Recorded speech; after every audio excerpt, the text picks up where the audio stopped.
comes to Swan Bay. Hollywood comes to Swan Bay. Written by Carol Jones. Illustrated by Trish Hill. Characters. Tammy is an identical twin. She loves drama and is also starstruck. Pammy is Tammy's twin. She is interested in science and keeps her feet on the ground. Eric likes to collect facts. He is interested in details. Hal likes adventure. He's afraid to ask questions. Chapter 1. Not another famous person. Tammy and Pammy and their friends were sitting under the shade of a peppercorn tree in the schoolyard. Tammy was busy drawing on her lunch wrap. She was writing her favorite pop star's name inside a love heart. Pammy, Hal, and Eric were jotting down the names of famous people in a notebook. Not another famous person project. Groaned Hal. Since grade 1, I've researched every famous scientist that ever lived, said Pammy. I suppose we could do a famous engineer for this project. Can engineers be famous? Asked Tammy, dotting an I with a small heart. What about Gustav Eiffel, the engineer who designed the Eiffel Tower? Eric suggested. He was famous. Wouldn't he be dead then? Asked Tammy. The Eiffel Tower's pretty old. I'd rather do someone living. Like one of the kids off The Simpsons. Tammy, I hate to tell you this, but the kids on The Simpsons aren't real, said Hal. I know that. But they're still more interesting than a dead engineer. Eric made a line in the dirt with his shoe. Tammy has a point. If we do someone living, we might be able to interview them. We might be able to find out new facts that aren't in books. Pammy sighed. No one interesting lives in Swan Bay. And nothing interesting happens here. The only thing famous is the giant swan statue down by the beach. And that's only a bit famous. I know, said Tammy. In last week's Celebrity Trash, I read that a film crew will be shooting scenes this week in Swan Bay. And guess who's going to be here? Who? Asked the others. Sonny Trueblood, the most famous child star in Hollywood. We can interview him. Tammy shouted. Hal looked at Eric, who looked at Pammy. Pammy shrugged. If we can find out where they're filming, and if we can get in to see him, and if he'll actually talk to us. But Tammy wasn't listening. She had scribbled out the pop star's name and was writing in Sonny's. I wonder if he's as cute in real life. Chapter 2. The Human Barrier. The children slumped on a seat underneath Swan Bay's giant swan. Nearby, huge movie lights shone on an old rowboat at the water's edge. The movie crew bustled about with leads and other equipment. The child-worn hand got closer than 50 meters. They'd been turned away by a wooden barrier and a human barrier in the form of a big burly security guard. After finally tracking down Sonny's manager, Barbara, she'd said, Sonny's not talking to anyone. The press did a hatchet job on him in Celebrity Trash last month. But we're just kids like him, Eric explained politely. The manager looked down her straight nose saying, and what could Sonny possibly want with you? She wasn't very nice, Pammy said. I'm glad she's not my manager, said Tammy. You don't have a manager, said Hal. I would and then you can interview me. The project's due next week, Tammy, said Pammy. We can't give up now, said Tammy. Not this close to Sunny. I know, said Pammy. Let's climb the Swan. We'll see what's going on. We'll do the project without an interview. From the top of the Swan's fiberglass head, the children could see the movie set and the main street, which followed the seashore. But instead of filming, the crew was running around in circles and no sign of Sunny. Doctor saw nothing fishy in Swan Bay, said Hal. I think we'd better get to the bottom of it. About as close to the bottom as they could get was the human barrier, Charlie Tanui. You kids again, he said as they approached. You better get out of here. Why? What's happening? Asked Hal. Nothing you need to know about, said Charlie. Just then, one of the crew called, Hey, Charlie, you didn't see Sunny wander off, did you?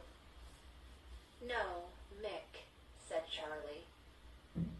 Barbara says he skipped out during lessons saying he needed a nap in his trailer. No one's seen him since, said Mick. Charlie glanced sternly at Hal. You kids keep that to yourselves, you hear. Now, go away. Chapter 3. Something fishy in Swan Bay. The children moped back along the beach. Tammy kept stopping to look at interesting shells. The others hurried her along. Nestled under the swan's wings once more, Hal frowned. There's definitely something fishy going on here, he said. No 10-year-old kid says they need a nap. Tammy blinked away a tear. Sunny's disappeared. Now we'll never get to meet him. And he'll never get to meet me. Hal looked annoyed. There's no time for tears now. If we want to interview Sunny, we have to find him first. Tammy wiped her eyes on a small scrap of red fabric. What's that? Asked Eric. It's one of Sunny's gloves. I found it as we walked back along the beach. He was wearing it in that terrible picture of him in Celebrity Trash last month. The others all looked at Tammy. You found Sunny's glove? Uh-huh. This glove actually touched the hand of Sunny Trueblue. It's not time for souvenirs now, Tammy, said Hal. Show us exactly where you picked up the glove. The others followed Tammy as she backtracked down the beach. I'm not sure, Tammy sighed. It was somewhere around here. Tammy, I remember that you stopped to pick up shells just about there, said Eric, pointing a few meters back. And I remember that peppercorn tree. Was that where you found it? It could be. I remember it was lying next to some seaweed. There? Hal asked, pointing towards a pile of old seaweed with little bubble-shaped pods. Yes. That's it, said Tammy and hurried over. The glove was lying right here, like Sunny had stopped to pick something up and taken off his glove. Pammy nudged the seaweed with her foot. Underneath the sandy brown fronds lay a second red glove. He must have taken off both gloves. But why? Maybe he was going swimming, said Tammy. Sunny's a really good swimmer. In the movie Surf, he rode 3-meter waves. Eric said quietly, they have a stuntman for that, Tammy. Besides, it's winter, added Hal. People swim in the winter, said Tammy. Not without a wetsuit, they don't, replied Eric. Pammy glanced out at the sea. Suddenly she shouted and pointed towards a spot further around the bay. Look! Out by the rocks, I can see a bodyboard. And there's no one on it. Chapter 4. A STCK situation. The others turned to look where Pammy was pointing. There was definitely something red washing against the rocks. Are you sure it's a bodyboard? Asked Eric. Let's find out, said Hal. Tammy clutched her hands over her heart. Oh no! What if it's Sonny's board? What if he's come off in D, drowned? Don't worry yet, Tammy, Hal said kindly. We don't know whether it is a board yet, or whether it's Sonny's. Pammy looked at the red glove lying in the seaweed, then stared at the bobbing board. If he did leave from here, the tide could have carried his board over to the rocks. That's the direction it usually runs. Eric stared at the water's edge, frowning. The sand was wet right up past the pile of seaweed.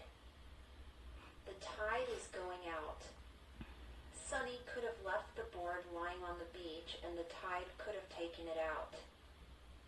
But if he had gloves on, he'd be wearing other clothes too, said Pammy. And if he'd taken the board out, he would have left those clothes on the beach with his gloves. Tammy brightened. So you don't think he's out there somewhere? Swimming in his jeans? I don't think so, said Hal. Well, that gets us back to the red gloves, said Eric. He must have taken them off to pick something up. But what? Crouching by the seaweed where the glove lay, Pammy picked up a stick and turned some seaweed over. Perhaps we can find another clue. She prodded at the seaweed, but there was only the usual beach litter, shells, sticks, and smelly old fish bones. The others watched Pammy for a few moments. Then they joined in the search. Hey, what about this? Said Tammy, holding up a gray and white feather covered with a sticky black substance. Pammy took the feather and peered at it closely. It's a seagull feather. She held the feather close to her nose and sniffed. And it's covered in oil. Eric sprang to his feet. Remember the oil slick off the coast a few days ago? Lots of fish and seabirds got caught in the slick. Maybe one of those birds washed up here. Pondered Hal. Then where is it now? I don't understand what this has to do with finding Sonny, said Tammy. I'm not sure I do either, yet, said Hal. But I'd like to find out. Chapter 5. A slick answer. Hal stood with the oil-slicked feather in his hand and looked towards the town. What if the seagull wasn't dead? What if it was still alive? Hal thought aloud. What if Sonny found it? What would he have done with it? He continued. Tammy looked back towards the movie set. Well, he wouldn't have taken it to Barbara. She wouldn't care. No, said Hal. But who would care? The vet, shouted Pammy. Vets always care about hurt animals. Even from where they stood, the kids could see the blue and white vet sign halfway down the main street. It might just hold the answer. Come on, said Hal. Let's go and see Dr. Lewis. Maybe she can help. The children raced across the grass and up the slope towards the playground and the main street. They were sprinting past the slide when Tammy called out, "Stop."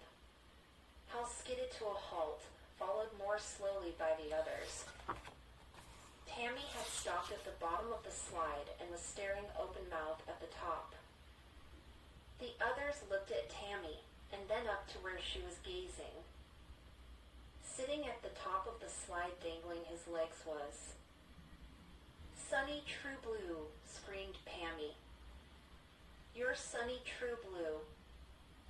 The boy at the top of the slide shrugged and looked at his shoes.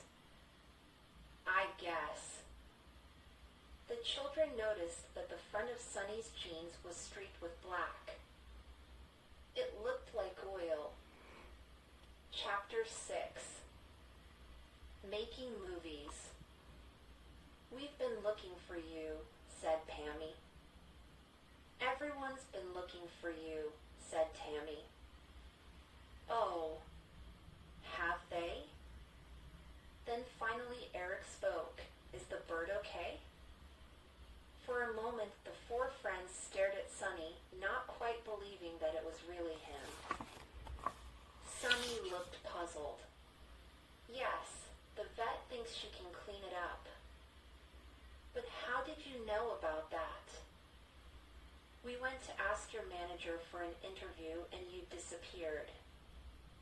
We found a feather near your gloves on the beach. Hal held up the feather to show Sunny. Barbara doesn't let me give interviews without her, said Sunny. She doesn't let me talk to anyone without her. She just tells me to finish my math homework. Tammy looked surprised. I didn't know movie stars did math. They have to, just like anyone else. I've been filming all morning and Barbara makes me do math during my break. I got stuck on the same problem for 20 minutes, so I said I needed a nap and snuck for a ride on my bodyboard. And then you found the bird, said Eric. Yes. I knew Barbara wouldn't let me help, so I decided to find the vet myself. Now I'll be in trouble for disappearing and for not doing my math. Pammy recovered from her shyness, saying, I'm good at math. I could help you. You are? Sunny smiled. And I'm an excellent swimmer, said Tammy. I could swim out and get your board. You could? I've spent my whole life acting in movies and haven't had time to learn to swim. Eric looked at Tammy as if to say, I told you so. Tammy shrugged. Gee, if you guys help me, I'll do something for you. I'll fix it so you get to be extras in my movie. Me and the director are like that. Still grinning at Pammy and Tammy, Sunny crossed his fingers in the air and slid down the slide. Welcome to Movie Land, guys, Sunny said happily as he led the way to the movie set. Later that day, with makeup still sticky on their faces, the children waved goodbye to their new friend. Hollywood's hottest young star waved back. They had promised to mail him the answers to his next set of math problems. He was just awesome, said Tammy. Really kind too, said Pammy. He saved that bird's life. This will make a great famous person project, said Eric. And even famous Hollywood stars have to do homework, shouted Hal. Then he laughed and said, I wonder if they have to write about famous people, too.